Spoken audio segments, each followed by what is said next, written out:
Welcome everyone to NoDQ&A video, the official Q&A video series of NoDQ.com.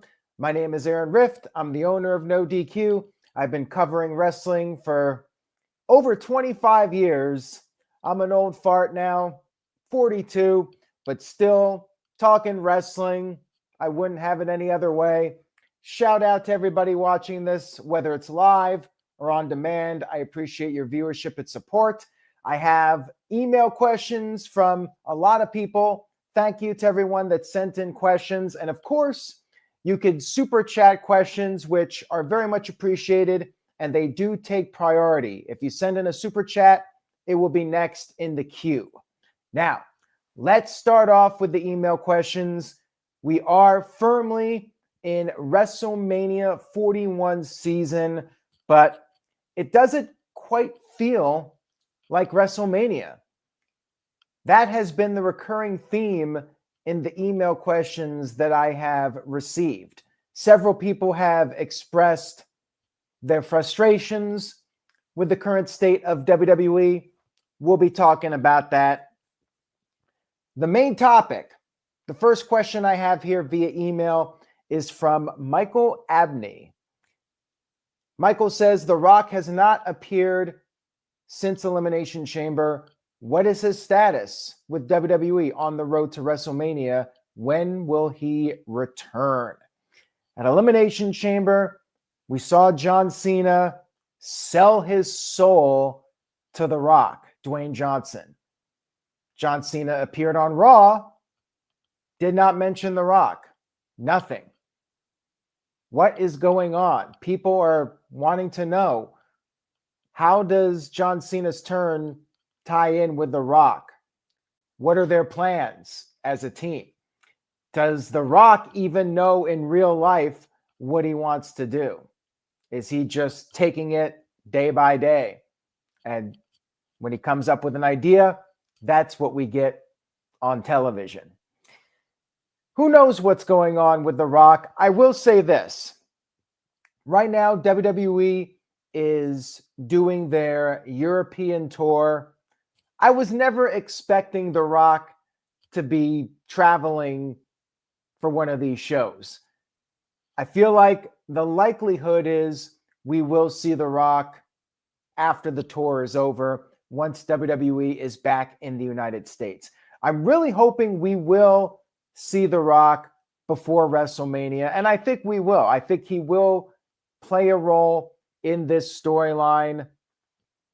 Hopefully, John Cena will address The Rock on Raw before we get back to the United States, and we'll have some sort of an explanation as to why Cena actually sold his soul to The Rock. He could have just said, screw it, I'm done with the fans, but he specifically aligned himself with The Rock.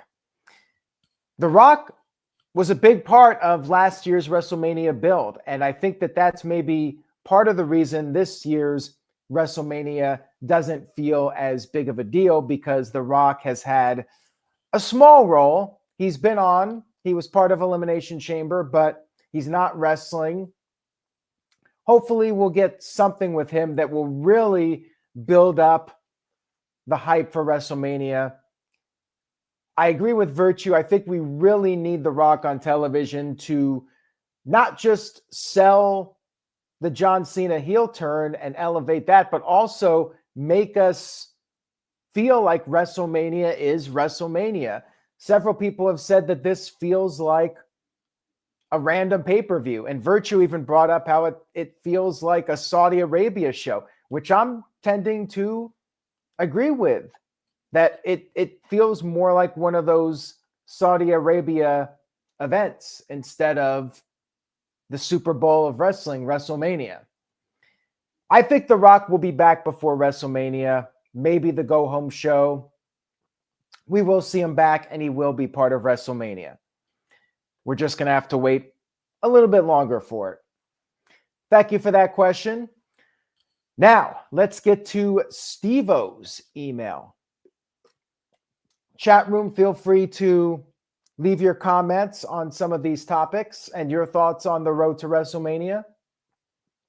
Steve-O says, looking at the current WrestleMania 41 lineup, what do you think WWE can use to build the card up stronger?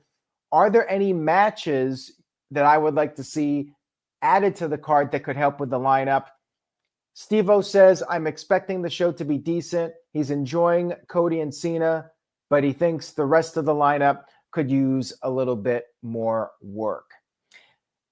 I think that the card ultimately doesn't matter as much as the storylines and the buildup and the hype. WWE over the years, and say what you will about Vince McMahon, but he was very efficient when it came to hyping up WrestleMania, putting the marketing machine behind it, calling it the greatest spectacle in sports entertainment. People were making fun of it, but when they were calling it stupendous and all that stuff, Vince knew how to promote. Greatest promoter of all time. And he was such a great promoter that WrestleMania itself would often not live up to the expectations. I remember years feeling that WrestleMania was not at the level of the hype. This year almost feels reversed, where the hype isn't there, but I do believe WrestleMania will deliver. You look at Elimination Chamber, and it was one of the best pay-per-views WWE ever produced. I am confident, and I always say, let them cook. Let's see how it plays out. We got to see the final product before we judge everything. They still have time to get WrestleMania rolling and turn up the heat. They really need to focus on the storylines, though. We need some major angles. We need The Rock. We need some shocking moments that you'll remember for years setting up WrestleMania. The card itself is fine. It's not the best WrestleMania card. We've talked about this on the streams. The triple threat with Roman Reigns, CM Punk, Seth Rollins. I might have gone a different direction with that. Tiffany Stratton versus Charlotte Flair. I was expecting that. The Bianca Belair, Rhea Ripley, Io Sky didn't need to be a triple threat. And you could add a few more matches. I would like to see a Money in the Bank. I'm a big fan of them maybe doing one Money in the Bank at WrestleMania and then one Money in the Bank match at the pay-per-view called Money in the Bank instead of doing two on one night. I say either the women's match, maybe the women's match, have that at WrestleMania and then have the men's match at the Money in the Bank pay-per-view. I would keep them separate. That's just my take. That's an idea. And I think they'll add a few more matches and the card will be strong. It's just a matter of hyping things up and really getting people feeling like this is the biggest WrestleMania of all time. And granted, it's going to be hard to do after last year's WrestleMania because they were on fire last year with The Rock, and it's going to be hard to top last year. Hopefully they'll come close, though. Big G, Big Baller G, sent in this email question. Thank you for that, Big G. G says, why do people always have to complain about the build to WrestleMania or any pay-per-view in general, but yet they still watch the product?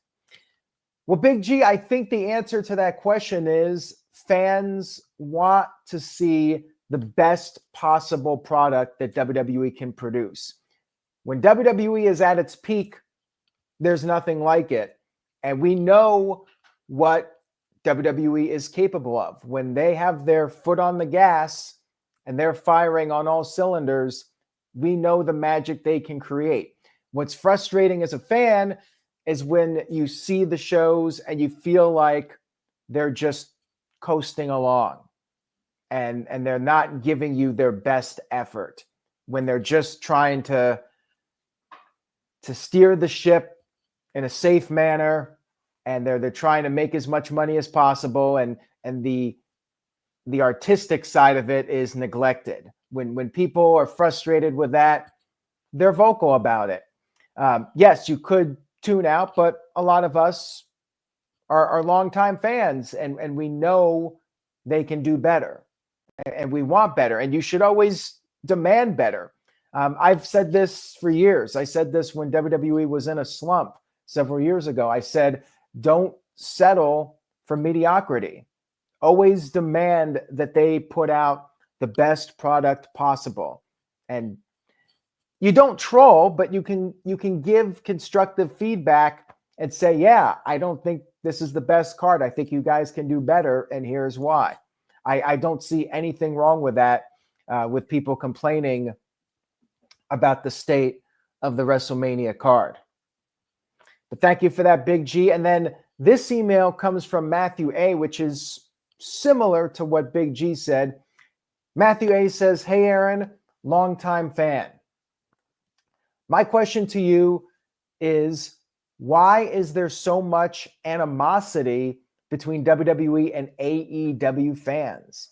Matthew says, I always was a fan of wrestling, of all wrestling. While I do enjoy the AEW product better, I watch both with an open mind, and I'm happy when both do well. It just always seems like somebody is rooting for a failure or company closure. Thank you for taking the question. No problem, Matthew. I will answer this one. There's obviously people that are trolling.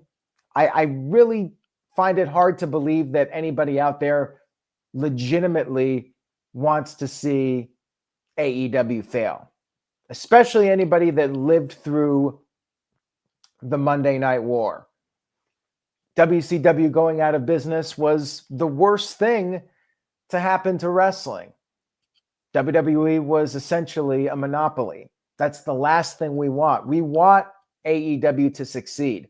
When AEW does well, WWE has to pick up the pace. WWE has to turn things up, turn up the volume, turn up the heat. They have to produce a better product when their back is against the wall, when they have that competition, when AEW is breathing down their neck.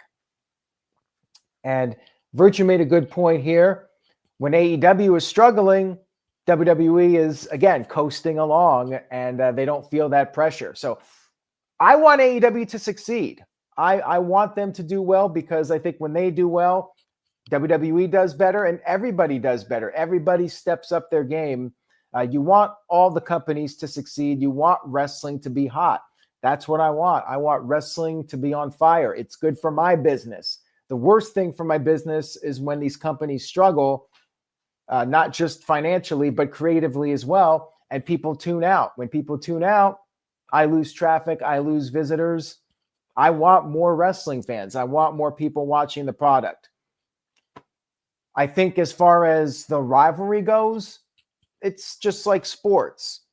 You have competing sports teams, and it's part of the fun. Now, of course, things can get out of line, not just in the sports world, but in wrestling, when fans start name calling and they take things too personally. It's all in good fun. We can poke fun at other companies, but sometimes people get carried away with it. And that happens in any rivalry, in any sport or any form of entertainment.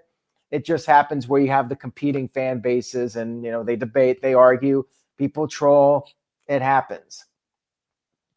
But thank you for that one. And Roger B sent in a $2 super chat. Thank you for that, Roger. I appreciate the super chat. Roger says AEW pay-per-view and ratings are improving, and he says, I'm enjoying AEW right now. AEW puts on great pay-per-views. I think that their television shows have been a little bit lackluster, but same thing with WWE. I feel like wrestling overall could be better. I feel like it has cooled off a little bit from last year with WWE and with AEW 2001, 2022, when MJF was at his peak. I do feel like AEW has cooled off, and they need some new stars. They need star power. They need something to hook viewers and get them back. And I'm not sure who that person is or what the particular storyline is, but they need something to to reignite the passion that fans had. And you still have your diehard AEW fans, but they're slowly dwindling. And I'm not sure how you can turn that ship around other than building new stars, shaking things up creatively, maybe bringing in some new writers and experimenting. You have to try some different things. You can't just rely on the same thing forever. At some point, you have to evolve, or you'll be lost in history. Thank you for that. I appreciate it. And Roger, I will go ahead to your email question since you sent the super chat. Thank you for that super chat.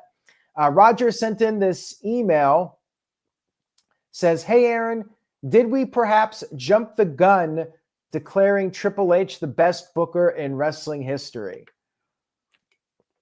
I'm not sure who called him the best booker in history. I will say this. I think Triple H the last couple years has been better than Vince at the end. Vince had his moments of greatness, though, and I think that he does deserve the credit for putting WWE on the map and making WWE a worldwide juggernaut. Triple H, though, to his credit, he has been more fan-friendly overall than Vince. I think Vince had the attitude of he has his vision, and that's what he's going with, and the fans, they will like it. Vince even famously said he knows what the fans want more than they do. But Triple H, I think he does listen. I think he does take feedback into consideration. But his formula is not going to work forever. This is something I've talked about on other streams. The format that he has, it's only going to work for so long. And eventually, he's going to have to change things up. The numbers will start to decline. Wrestling has its peaks and valleys. It goes up and down.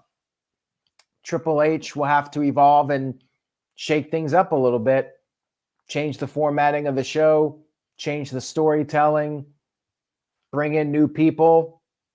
He'll have to do that. And I think he will. I think that Triple H will evolve, and Nick Khan, Stephanie McMahon, although she's not actually involved right now, but everybody in that inner circle, Bruce Pritchard, they're all going to have to change with the times, change with society, and eventually the formula will wear thin and people will start tuning out, and you're going to have to make changes.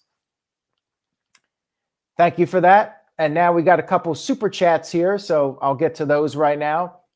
First of all, we have one here from Psycho Jet Black, who often chimes in on the No DQ review. Shout out to Psycho. Psycho says, "Gun to your head, what is main eventing All In Texas?" And Psycho Jet Black says, "I hope that Jon Moxley is no longer champion by then, and B, Scrubby Allen doesn't win the Owen." Well, that's Darby Allin. But that's the running joke with Psycho Jet Black. I think it's going to be a double main event, probably. For one thing, I do think we will get Kenny Omega versus Okada, champion versus champion, international champion versus the continental champion to make it the intercontinental champion. I don't know what they're going to call it, but I do see that match happening. And Will Ospreay called his shot. And I hate to say it, but I think Moxley will be champion. I think it will be, gun to my head, I think it will be Jon Moxley defending against Will Ospreay. The reason being is that you want that moment where Ospreay finally wins the title, and I think it's more effective if he beats a long-term champion rather than beating a guy who was champion for 2 months or a month. So if Swerve Strickland won the title, he'd only have it for about 2 months before losing it to Ospreay. Moxley, they've already invested in this storyline now, whether you like it or not. The Death Riders have been running rampant in AEW and calling all the shots and just raising hell. And Will Ospreay, the conquering hero, will be the one that finally rids AEW of the Death Riders. That's my prediction for the main event of All In. And then Omega and and Okada will be the second main event. Thank you for that. And now we get to Hamp Connell. Hamp sent in a $5 super chat. Thank you, Hamp. I appreciate it. Hamp says, name some guys that have come in over the years that made you say that guy's going nowhere, but surprised you, and vice versa. And for him, John Cena and Kurt Angle.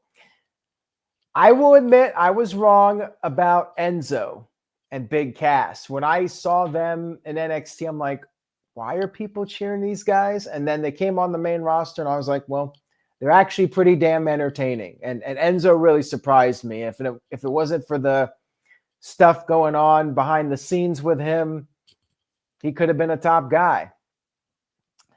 Now, if we talk about guys that I thought were going to be big stars, I mean, Velveteen Dream is up there at the top. You know, a lot of people thought that guy was going to be the future of wrestling, and he just completely fizzled out. I thought Lars Sullivan had some potential, but then he, of course, fizzled out as well. And there's been other examples. Kurt Angle, I always thought was going to be huge. Same thing with John Cena. You just look at John Cena, $1 million. I always thought there was going to be potential with him. And Kurt Angle, really from day one, when Kurt Angle debuted, he just caught on very quickly. I always thought Kurt Angle was going to be a big deal. Thank you for that, Hamp. I appreciate it. Let's get to another super chat here from Psycho Jet Black.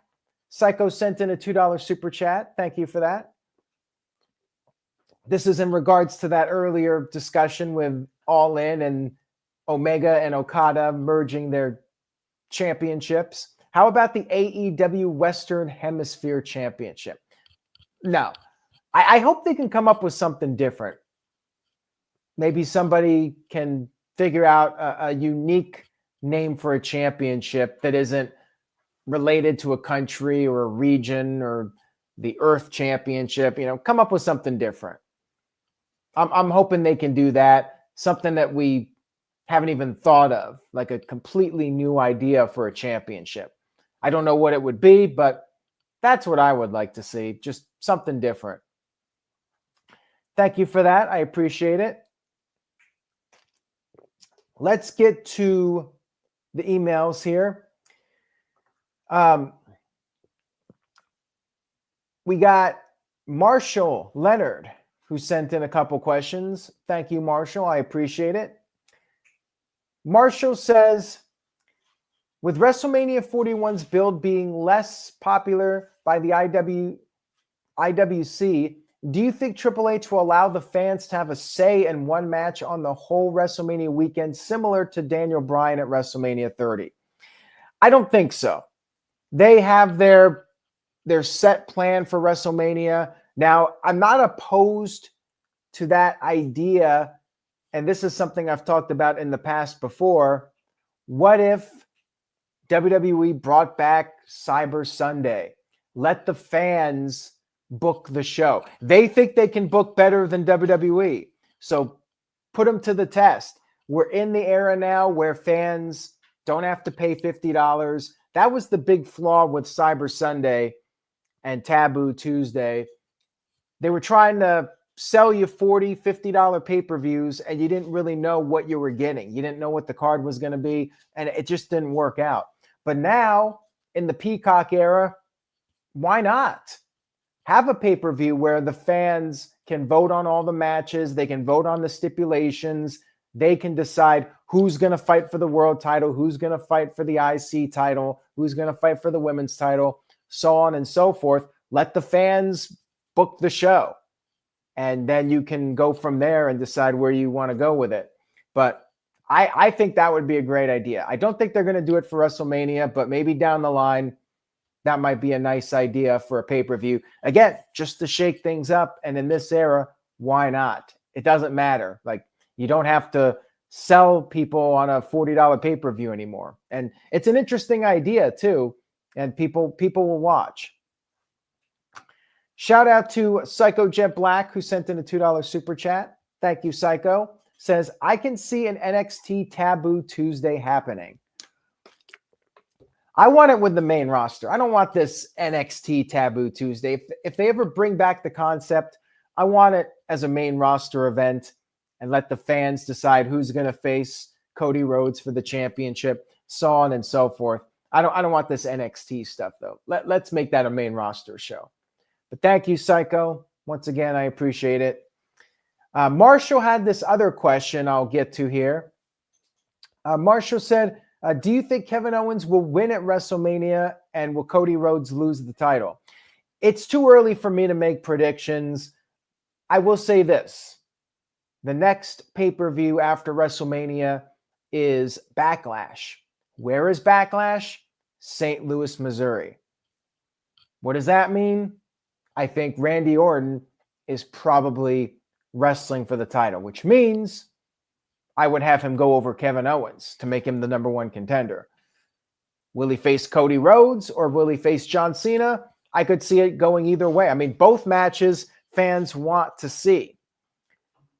We've been talking about the potential of John Cena versus Cody, or John Cena versus Randy Orton one more time, or Cody Rhodes versus Randy Orton, playing off of their history with Legacy. Either way, I think one of those matches will be the main event of the Backlash pay-per-view. But is Cody going to lose the title? I think it's a little too soon to say. I'm leaning towards no, but I'm not making a definitive pick until we do our predictions. All right. Miguel sent in an email question. Miguel says, do you know if John Cena defeats Cody Rhodes at WrestleMania, he would actually become an 18-time world champion? Since the Undisputed Championship includes the reigns of both the WWE Championship and the Universal Championship, and WWE's website still has the Universal Championship active and lists Cody as the current champion. Take care. This is one thing I am so perplexed about. What is going on with Cody's championship? Is it one title? Is it two titles? And how is Cody recognized as champion right now? Is he recognized as a two-time WWE World Champion? I'm really confused about that, how that all works and what their rules are. And are they ever going to split the titles or merge them? It just sucks because Roman Reigns did so much with the Universal title, and it would suck to end that lineage. But at the same time, you don't want to end the WWE title lineage, considering that goes back to the beginning, the WWF. So yeah, it's kind of rough here. Like, do you just end the Universal title lineage, or do you try to split the titles up again? It's really awkward. And then if Cena wins, does it count as two titles? I have no idea whatsoever what that means, or if they're even going to acknowledge it, or they're just going to pretend like nothing's happening here. Like both lineages are continuing, but not really. I don't know what they're thinking or what they have planned. All right, Matt sent in a $2 super chat. Thank you for that, Matt. Much appreciated. Matt says Roman Reigns versus CM Punk and a Paul Heyman on a pole match at Cyber Sunday. As I always used to say, highly unlikely in all likelihood. The only way that happens is if Vince Russo makes his return to WWE. And I think we all know that Vince McMahon probably has a better chance of returning at this point than Vince Russo. Let's just put it that way. It is a funny idea, though. Custody of Paul Heyman match, maybe. But I feel like they would not go the comedy route for that. Like, they would just say Paul Heyman goes with the winner. But, of course, the fans will have their fantasy booking. They'll call it a pole match. They'll say it's custody of Paul Heyman. Let them do their memes. But, yeah, maybe we will get that at some point where Paul Heyman has to pick a side. I mean, it would be an interesting storyline, and it could have been an interesting singles match for WrestleMania, but WWE's going in a triple threat direction. We got one here from Owen Williams. Owen Williams sent in this email question. What do you think about Steve Austin potentially turning heel and joining John Cena and The Rock? If Austin does end up having another match, you could do Austin versus Cody on night 1 of SummerSlam. If Cody wins, he gets Cena on night 2 for the WWE Championships. Steve Austin's not turning heel. At best, he'll come back and give The Rock a stunner at WrestleMania. That's it. He had his final match with Kevin Owens, and I think he's content. I don't see him ever going heel again.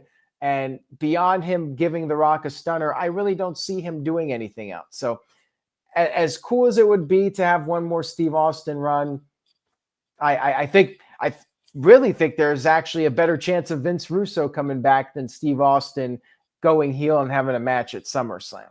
There you go. Hamp Connell sent in a $2 super chat. Thank you, Hamp. I appreciate the super chat. Hamp says, John Cena wins and Jey Uso drafted to SmackDown.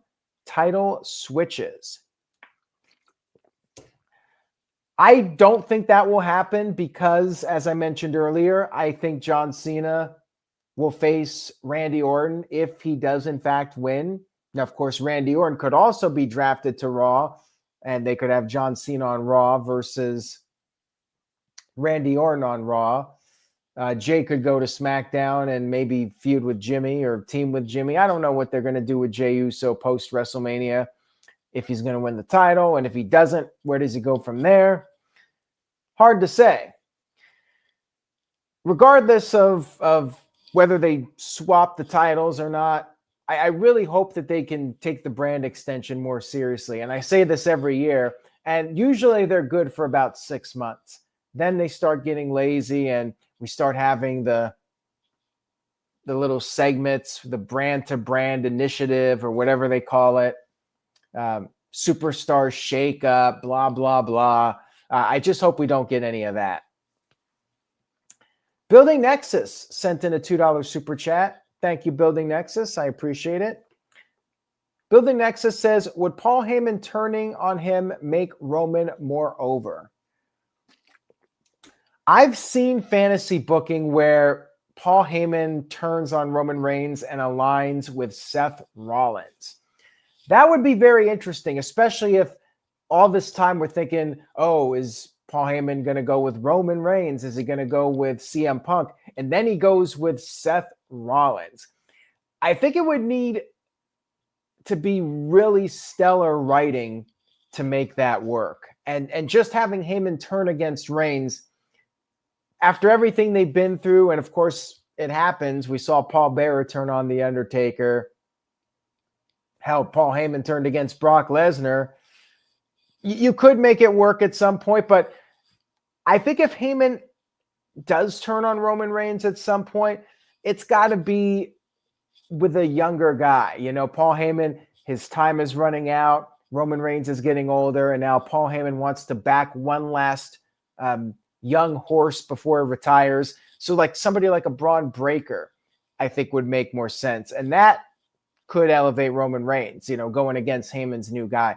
But I don't really think beyond that, Heyman should be turning against Roman and siding with CM Punk or Seth Rollins for that matter. Roger B sent in a $2 super chat. Thank you, Roger. I appreciate it. Roger says, do you still think about the Attitude Era? Sure. There were a lot of great moments of the Attitude Era. There were also some storylines and characters that did not age very well.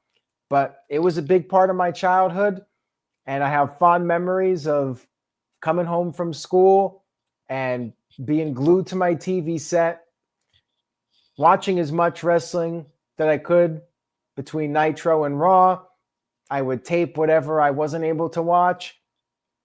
And when the show was over, I was waiting for next week. I was thinking about it all week.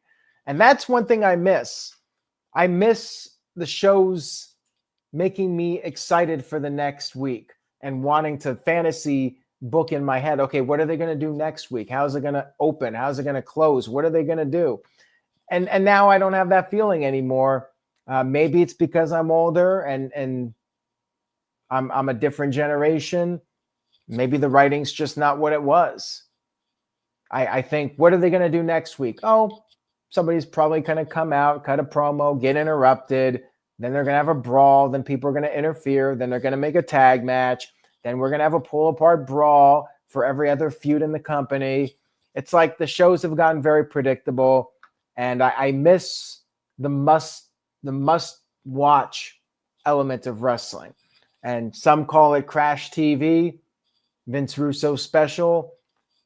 And I want a happy medium. I want the shows to have some logic and predictability that's good, but I also want some curveballs, and I want to tune in not knowing what to expect. Psycho Jet Black sent in a $5 super chat. Thank you for that, Psycho. Much appreciated. Psycho says, rank from least to most squandered wrestler career in history. Damian Sandow, Baron Corbin, Wade Barrett, Ryback, and Mr. Kennedy. I would say least is Baron Corbin. They didn't squander him. He was a good wrestler. He had some bad gimmicks, which not necessarily his fault, but I think he did about as well as he was supposed to do. Mr. Kennedy was injured, and he got suspended. Then he got fired. That's on him. I think that the company did the best they could with him. Ryback, I think they could have done more with him. And he hasn't really done the best job of making himself likable outside of WWE. But I do think that they dropped the ball on him a little bit. When he was red hot, they should have considered a world title run with him. Wade Barrett, I definitely think they squandered him. He's my second pick here. I think him losing to John Cena in that feud really hurt him, and he could have potentially been a top guy.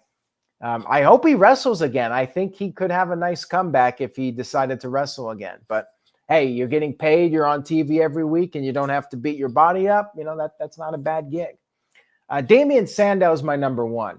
That guy was so entertaining. They really dropped the ball with the Money in the Bank contract.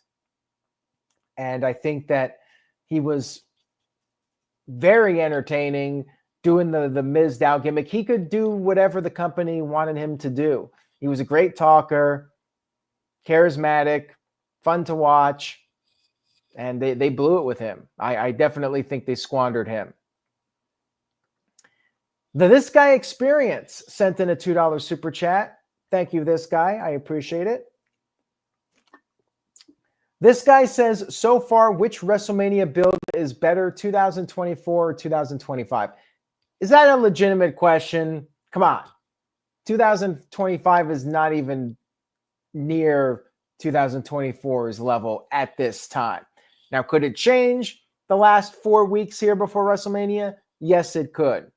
They still have time, but at this point, compared to last year, I was way more hyped for WrestleMania last year. The Rock being around, it just felt fresh. The Triple H TKO era, you know, they were really hyping up fans, and now there's just this vibe that WWE is perhaps past the peak and they're starting to descend down. And hopefully they can prove us all wrong and knock some shows out of the park.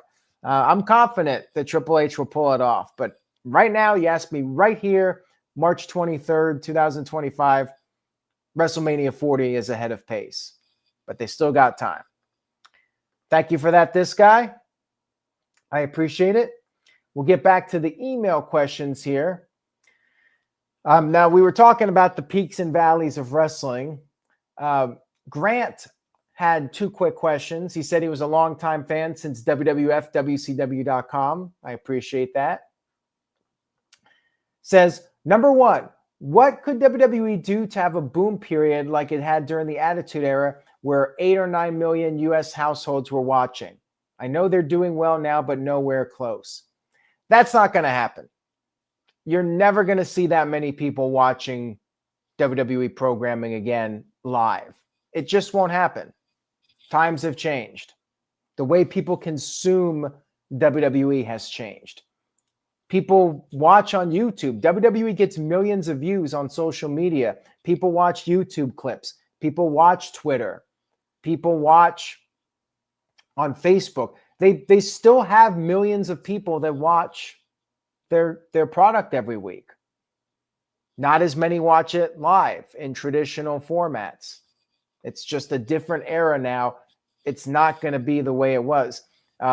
Popularity-wise, I don't know if we'll ever have what they had. It was like lightning in a bottle. You had Steve Austin and The Rock.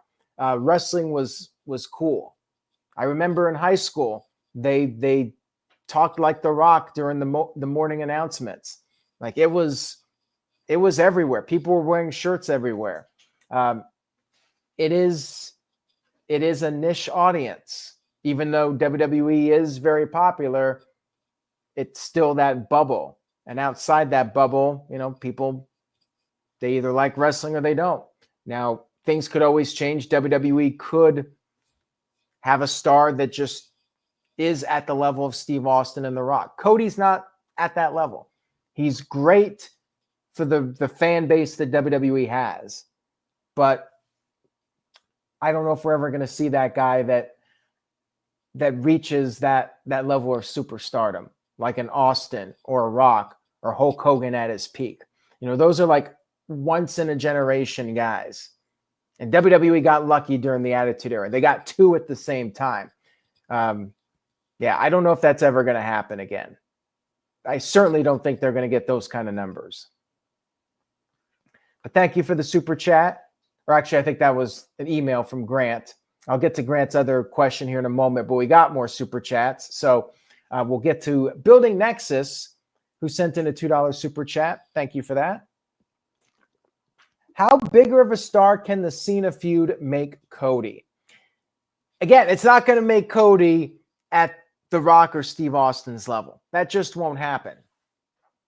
It could further cement Cody Rhodes as the greatest babyface of this era, which I think he is.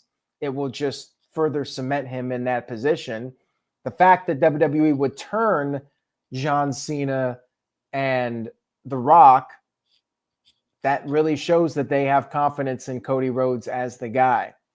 It will help Cody's legacy, but it's not going to make him a bigger star outside of that bubble, the WWE fandom. He's not going to expand beyond that.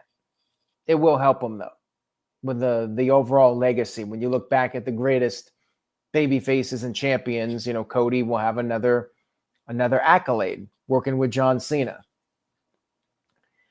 Psycho Jet Black sent in a $2 super chat. Thank you for that. Says, will Jey Uso have a bad match against Gunther at WrestleMania? No, for two reasons. Number one, Gunther is great, and I think he'll carry it. Number two, Jey Uso's over as hell. The match will have heat. The fans will be into it. Don't listen to the internet. Jey Uso's over. Gunther's a great wrestler. They'll make it work. I think it will be better significantly than the Jimmy Uso and Jey Uso match from last year. And I think Jey Uso's got something to prove. People were crapping on that match from WrestleMania 40. I think he's going to be determined to go out there and put on the performance of a lifetime. I think they're going to kill it. I think they'll have a great match. And LAO Styles sent in a $2 super chat. Thank you for that. I appreciate it. Says, thoughts on Jay's moveset in 25 to 30-minute matches? Jey Uso doesn't have the flashiest moveset, but I think he is a charismatic, entertaining performer, and he can hold his own. I think people are being too harsh on the guy. I think he's a lot better than people give him credit for. People are trying to say he's the worst wrestler of all time. Think of like all the ground that covers. Think of the Great Khali and Giant Gonzalez and all those mid-90s wrestlers and late 80s wrestlers that could barely do anything. Jey is way better than those guys. I think people just might be annoyed with the yeet chants. I don't know what it is. Or they expect every match to be 100% perfect with no botches or no mishaps. Jey is not the best wrestler in the world by any stretch, but he's very entertaining, and I do think people are too harsh on him. I think his moveset, I think Gunther will be able to hide whatever weaknesses he has if they do like a 20-minute match. All right, we got a little bit of comedy here for everybody. Mr. Tito said with a $2 super chat, who shot JFK and why? I think it was Lee Harvey Oswald, because he doesn't like people in power. The main reason that politicians get shot, they're unpopular with some people, and they're crazy people that have weapons. It is what it is. Psycho Jet Black sent in a $2 super chat, says, what's in Area 51, the Ark or the Covenant? I think Area 51 has a lot of desert, a lot of nothingness, and a lot of crazy people that circle around the area. Thank you for that, Psycho Jet Black. Dwayne Atkinson sent in a $5 super chat. Thank you for that, Dwayne. I appreciate it. We're back on the wrestling discussion here, which I appreciate. Dwayne says, who do you think will have the best entrance this year at WrestleMania? I'm really curious to see what John Cena does, because he's known for his spectacular WrestleMania entrances. If you remember John Cena coming out with the Chicago vehicle and the guys in the mob costumes and everything, and coming out there with all the people dressed up like him. What is John Cena going to do as a heel now? Maybe he doesn't do anything, but I'm really curious as to what they'll come up with for John Cena at this year's WrestleMania. Hopefully it's something interesting. You know, Cody can just do his usual thing. Maybe he'll wear another mask or something like that again. But yeah, I'm hoping it's John Cena with the really spectacular entrance. Maybe Roman Reigns. I mean, how do you top the choir that he had? We'll have to wait and see what they do. All right, thank you for that, Dwayne. I appreciate that super chat. That was a good one. Building Nexus sent in a $2 super chat. Says, should someone else join up with The Rock and John Cena? It depends on The Rock's involvement post-WrestleMania. If The Rock's going to be gone and this is it, he's done, then nobody. If The Rock is going to stick around for SummerSlam and John Cena is going to stay a heel until SummerSlam, you could definitely elevate somebody. Maybe Drew McIntyre could join up with them, and they could have a faction. It just depends. If The Rock is going away, then I don't think there's a need to do a third person storyline. I don't see the need for it. Psycho Jet Black sent in a $2 super chat. Thank you for that, Psycho Jet Black. I appreciate it. Psycho says, who is behind GTV and what's in the lockbox? Man, these are some of the biggest wrestling mysteries of all time. I believe the person behind GTV was the same person that drove the Hummer in WCW. I'm pretty sure it was the same person. And what was in the lockbox? We'll never know. That is one of life's greatest mysteries.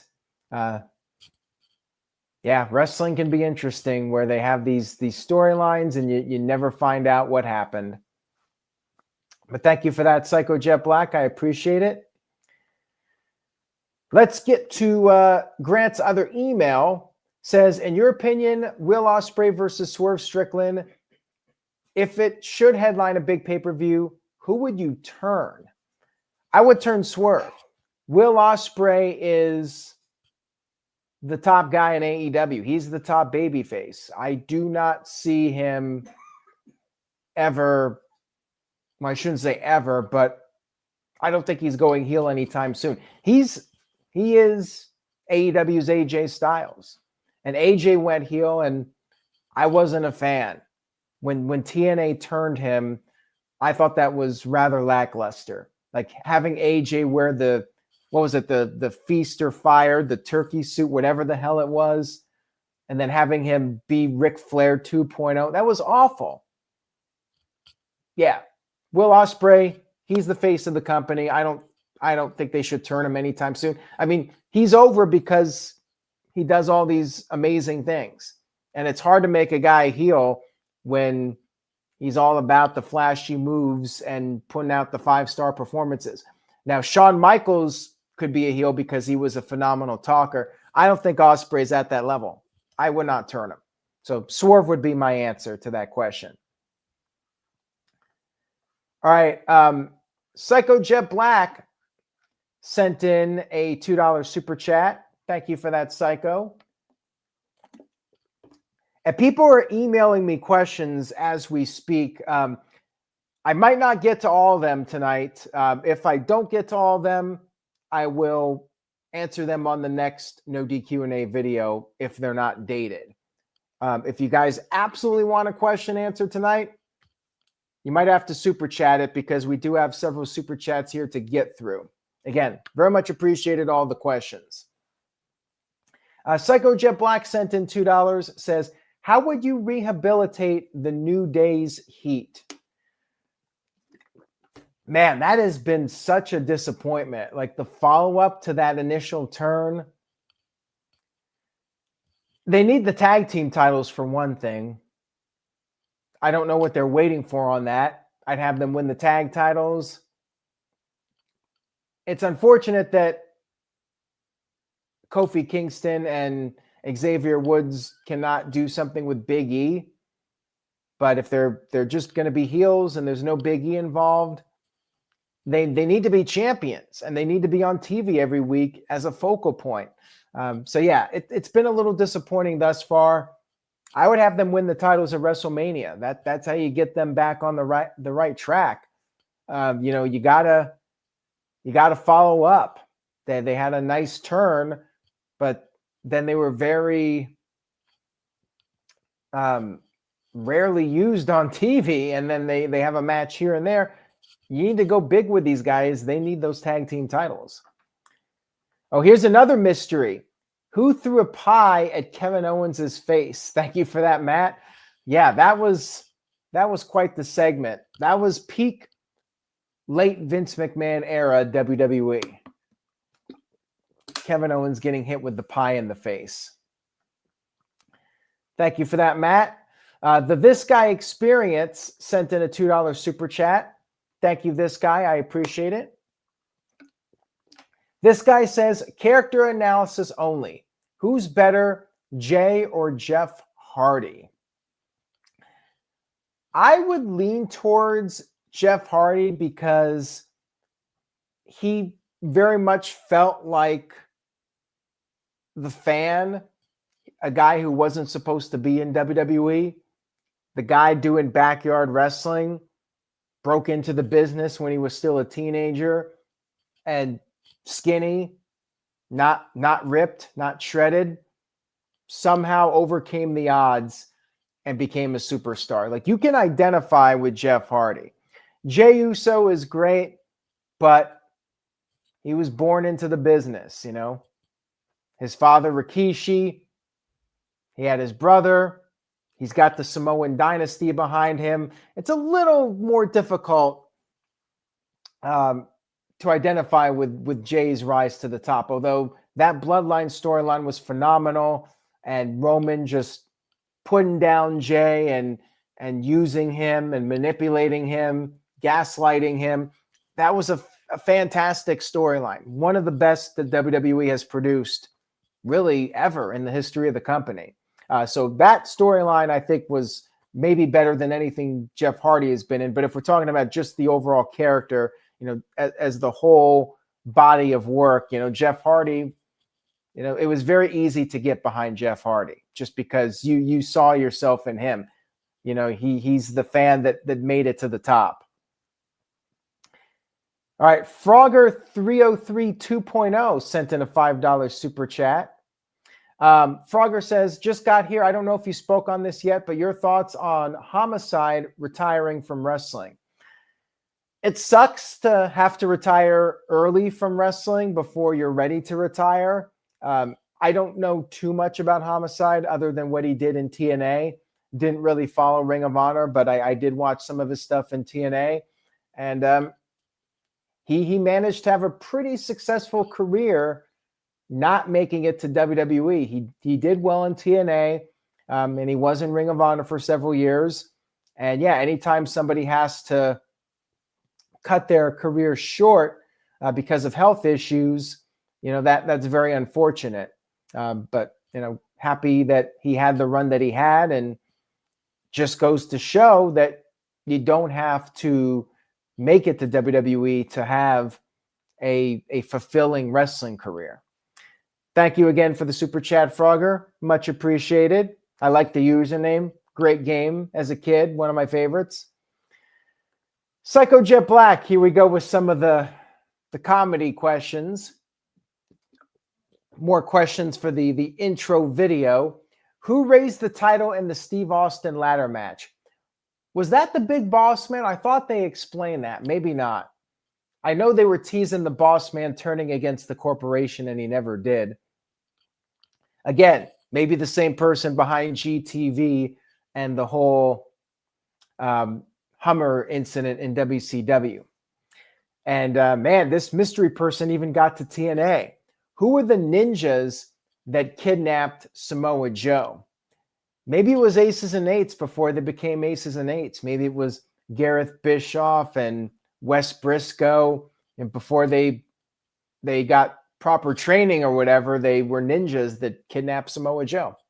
Who knows? Thank you for that, Psycho Jet Black. I appreciate it. Dwayne sent in a $5 super chat. Thank you for that, Dwayne. Dwayne sent in $5 and says, I'll super chat my question, LOL. Should WWE rename the Warrior Award the DDP Award with all of his help on fellow wrestlers, and who should receive it first? I think they should. Look, Ultimate Warrior had a good wrestling career. As far as his personal life goes, he didn't have the best reputation. I really wasn't a fan of WWE doing the Warrior Award in the first place.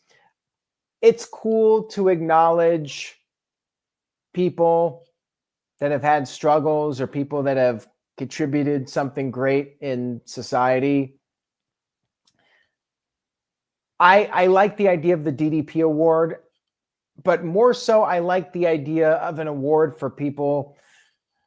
Let's just put it this way. The Warrior's initial vision, like the unsung heroes in wrestling, the guys that you don't hear, the people that work behind the scenes that help put together what you see on TV every week.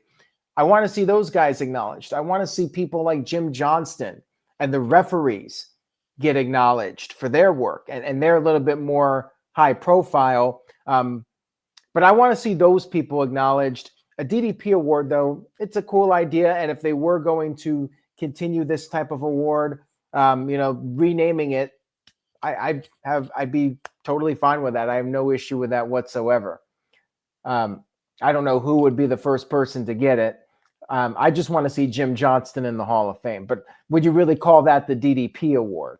I just think he should go in the Hall of Fame, period. Somebody who contributed a lot, but he wasn't a wrestler. He should just be going in as a Hall of Famer. Matt sent in a $2 super chat. Thank you, Matt. Matt says, who shot Mr. Burns?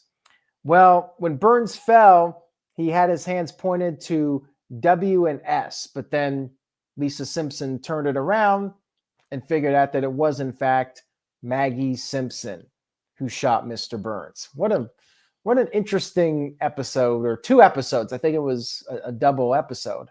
That was one of the more memorable ones for sure. It was like taking candy from a baby. Building Nexus sent in a $5 super chat. Thank you for that, Building Nexus. Says, if it ever happens, should The Rock versus Roman Reigns be billed as the Bloodline story's final chapter? If it does happen, sure. That would be the final play, the final match, the final inning, whatever you want to call it. I'm losing hope that it's ever going to happen. I want it to happen, but at this point, I feel like they had their opportunity. They could have done it last year. They definitely could have done it this year, which would have been great, to come off the Solo Sikoa storyline where Roman Reigns beats Solo and then The Rock reveals himself as the mastermind who set up the new bloodline against him. That would have been perfect. Sure, you could do it next year, but I don't think it will have quite the level of impact. They could do it this summer at SummerSlam. But yes, I think that should be the final chapter if they ever, in fact, pull the trigger on that match. And of course, that really comes down to what The Rock wants to do, right? Psycho Jet Black with another one. I should just redo the intro for NoDQ&A video with all of Psycho Jet Black's questions here. Who attacked Kenta in the NXT parking lot? Maybe it was CM Punk. CM Punk got tired of Kenta calling out Punk for stealing the GTS. Maybe it was CM Punk that did it. I mean, CM Punk likes to hang out at NXT, and this was before he came back, right? So maybe he had to wear a mask and do a sneak attack on Kenta. Hey, they could always bring that up on TV at some point. We got one more question here from Jeremiah Dorset. Jeremiah sent in this email. This will be the last one unless anybody else super chats since we're past the hour. Jeremiah says, hey, Aaron, if WWE doesn't do The Rock versus Roman Reigns at next year's WrestleMania, would you consider this the most disappointing one-on-one match that never took place, not only in WWE, but in wrestling history? Yes, 100%. Because as far as I'm concerned, that is the biggest match WWE could do. Not just in their bubble, but as far as mainstream publicity goes. Because Roman Reigns is Roman Reigns, and The Rock is the biggest movie star in the world, highest paid actor in the world. You do that match, it's going to get the most eyeballs of anything WWE could possibly do. That will draw in the most amount of casual fans. So that is the biggest match. And to leave that off the table and never deliver on that, very disappointing. I really hope they'll do it. And even if it's next year, better late than never. All right, Mr. Tito. You guys love ribbing me here with some of your super chats. Mr. Tito sent in $5. Thank you, Tito. Says, if a neighbor offered money to plant tulips, would you do it? I suppose I'd have to look up a YouTube video and try to figure out how to do it because I have never planted a tulip in my life. And if anybody paid me to do that, then I think they might have to question their own sanity. I would give it a shot, though. I would happily take their money and give it a shot. Now, I don't know if that's some sort of an innuendo that I'm not aware of, but it probably is, knowing Tito. I'll have to look up Urban Dictionary after we're done here. He'll probably be cropping the video of this. Hamp Connell sent in a $2 super chat. Thank you, Hamp. Says, who was the masked woman helping Raven in 2000? Good question, Hamp. I don't know. But I heard that masked woman likes to plant those tulips, as Mr. Tito would say. I don't even remember that storyline, Hap, to be honest with you. Like some of the ones Psycho Jet Black mentioned, I remember those, but yeah, that masked woman helping Raven, that one doesn't even register to me. But yeah, that's another one that I'm sure people were talking about and coming up with scenarios, and then there was no payoff. Antonius Johnson says Tori, so maybe it was in fact Tori. I don't remember, and I don't care. On that note, I will go ahead and wrap up this edition of No DQ&A video, a very fun one. Went over an hour here tonight. I got a lot of emails, and people did send in their emails very late. I have a ton here in my email inbox. So I will try to get to those on the next episode. I'm not sure when it'll be, but I might get one more in before WrestleMania. We'll have to wait and see. You can keep sending me questions, nodqmisc@gmail.com. If I didn't get to your question tonight, I will have those emails for next time. Thank you guys again. Stay tuned to NoDQ.com for all the latest wrestling news and rumors. Check out the No DQ review and check out all the other content on No DQ. Stay tuned for the very latest. Say yes to NoDQ.com, and I will see you all next time.